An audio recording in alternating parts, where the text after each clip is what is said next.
Jale. This is Jelcy, or you can call us Jale. So, hello guys. So, anong oras na ba? Alas 5 na? Mag-alas 6 na. So, ayun. This is our introduction. This is Chelsea again.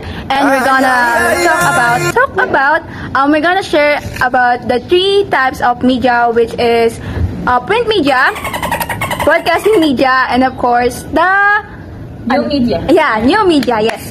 So, that's it. Sana masayahan kayo ulit. And copyright sa owner ng pictures, ng sounds, and ayun, basta copyrights, yeah. Everything na alam yung kilala nyo. So, see you! Hindi ko pala. So, start!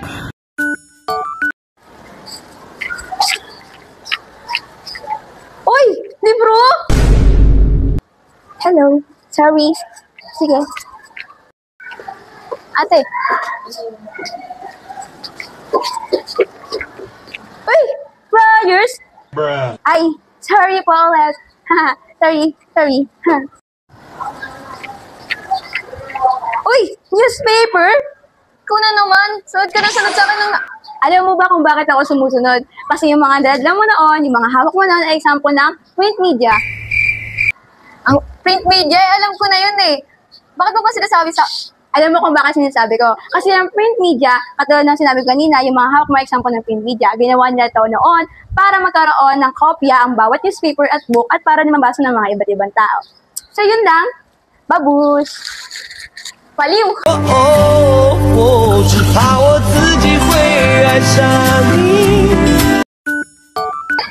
Ano ba yan? Umuulan, nakaka-boring. Sa panood ng TV.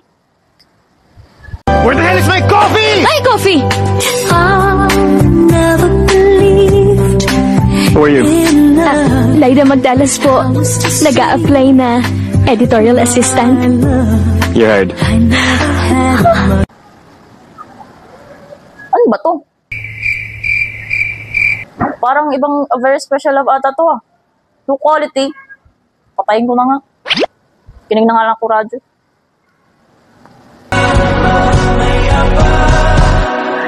So, yun na nga ang ating kanta for today's radio, Multo by Cup of Joe. So, share nyo lang guys, no? Meron ba kayong mga inspiration na tungkol sa multo? Yung multo nyo ba ay yung mga ballpen yung nawawala, tapos nung hinanap mo ay nalaman mo nasa crush mo lang pala. At ngayon, nahihiya ka ng kuhain. Ano ba naman tong DJ na to? Umuhugot? Meron naman akong multo na nawawala yung ballpen ko. Pero wala sa crush ko. Pero yung nasa OA kong classmate. Tapos, katabi ko pa. Ano ba yan? Ayoko na nga. Pero ano, yung TV, movie, tsaka yung radio ay mga example ng broadcasting media. Ano nga ulit yung broadcasting media? Tinatanong mo yung broadcasting media? Ha? Pinatay ko na to ah. Syempre naman, no. Sasagot ako. So, ang sagot ko sa tanong mo, ang broadcasting media ay kung saan ang media ay binabroadcast yung news or yung mga information at syempre katulad na nga ng movie sa mga TV, radio at sa kahit ano pa. Dito pinapakita kung ano yung mga nangyayari, mga naririnig at syempre napapanood natin. So, dito madalas example yung radio tsaka yung TV. So, ayun lang, no. Magpakasaya ka! Ayoko na nga. Weird naman na ito. Hay, naku, Angel, yan kaya naman puro kasay mong kain ng kahit yung kalat-kalat. Tapos ano oras sila matulog kasi puro kasay mo. Magugas ka na nagtatrabaho. Akin na nga yan. Wait lang, ma! Ano? New media to. Ay, wala Di ko mo ba pa alam kasi yun? yung pero ako mag-FB ako. Pumasok ko sa bahay. Magugas ka doon. Bilis! Talaga kang bata to. Ay, naku. Namatulog media yung bidya. Ay, naku. Mama, tapos na akong mag-cellphone. Mama, sabi mo kanino. Tapos ngayon, ikaw na mag-cellphone. Ano mag-cellphone? Mama, di mo ba alam ang new media? Ginagamit mo na ngayon. Tignan mo, nag-online ka. Ayan ang new media. O tapos, gagawin ko? O nga naman. Pumasok ko na. Kasi yung media niyo nakasama mga FB. Doon ka na nga bahay. Pumasok ko na nga doon. Pasok.